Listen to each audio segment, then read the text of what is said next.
তার পছন্দ হয় নাই। তা পছন্দ হয়েছে কাটলেন কেন?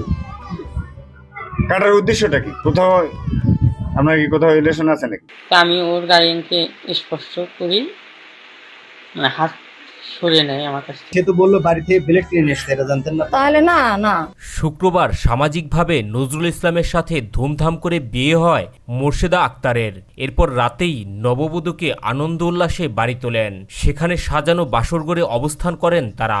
এরই মধ্যে ধারালো ব্লেড দিয়ে নজরুলের পুরুষাঙ্গ কেটে দেন মোর্শেদা। এই সময় নজরুলের আত্মচিৎকারে স্বজনরা এগিয়ে এসে রক্তাক্ত অবস্থায় দেখতে পায়। গুরুতর আহত অবস্থায় নজরুলকে উদ্ধার করে হাসপাতালে ভর্তি করা হয়। কেন বাসটাইতে ব্লেডটা কিনলেন? এটার উদ্দেশ্যটা কি? কেন কাটলে এটা বললেন? না, ক্ষমা করে তো দিব, ক্ষমা তো কিন্তু করবে, তার আগে ক্ষমা তোমার বলবে। কেটার ব্লেডটা কেনার কথা বলছে, কোথায় আপনার রিলেশন আছে সেটা তুমি বলো। হ্যাঁ। কোথায় আছে? তোমার কিছু হবে না, তোমার বাঁচা। কার সাথে আছে? কোন ছেলেটার সাথে আছে বলো দেখি, আমার বলো কোন ছেলেটার সাথে রিলেশন আছে? তাহলে আগাম কি করে জানলে তুমি ব্লেডটা নেওয়াই লিখবে আমার? কি করে জানলে? সদ্য বিবাহিতা নববধূ মোর্শেদা জানান, বাসর রাতে তার স্বামী তাকে জোর জবরদস্তি করে। বাবার বাড়ি থেকে আসার সময় তিনি সাথে করেই ব্লেড নিয়ে আসেন। স্বামী অতিরিক্ত জোর জবরদস্তি করায় এই কাজ করেছেন তিনি।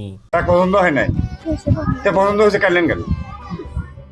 কাটার উদ্দেশ্যটা কি? কোথাও আপনার কি কোথাও রিলেশন আছে নাকি? না হ্যাঁ, তাই জন্য তো কাটছো তুমি, তাছাড়া কাটবে কেন? রিলেশনে নাই। কাটলেন কেন? তা কাটলেন কেন? তাড়াতাড়ি কোন, তাড়াতাড়ি কোন। কত টাকা দিয়ে কিনছো? 5 টাকা দিয়ে কিনছো। দোকানে যা নিয়ে যাচ্ছ তুমি? তুমি তো বাড়িতে আছে বাড়িতে আসছিলে, নিয়ে এসে কেন ওটা? এই কাটার উদ্দেশ্য? হ্যাঁ না মানে যে হ্যাঁ, তো বেশি সেদিন আমার খেলা ছিল। ও বেশি মাত্রা দুর্দবস্থ করছিল বেঁধে কাটে দিয়ে। তবে কিছুক্ষণ বাদেই সব ঘটনা অস্বীকার করেন এই নববধূ। বলেন তিনি কাটেননি। কিভাবে কি হয়েছে তিনি বলতে পারেন না। নিজে ব্লেড দিয়ে কাটছেন নাকি? আমি কাটি নেই আপনি কাটেন না? না, কে আমি কাটছে দেখি তাহলে? নেই যে কোন জায়গা কি হয়েছে কোন জায়গা না আমি জানি না। তাহলে কে কাটছে? কি করে আমি তো জানি না, তো আমি তো কাটি নাই। আমি সেটা সত্যি না সেটাই করছি, কোনো আমি কথা না। আমি কাটি নেই যে, আমি কাটি নেই যেটা বাস্তব, আমি কাটি নেই।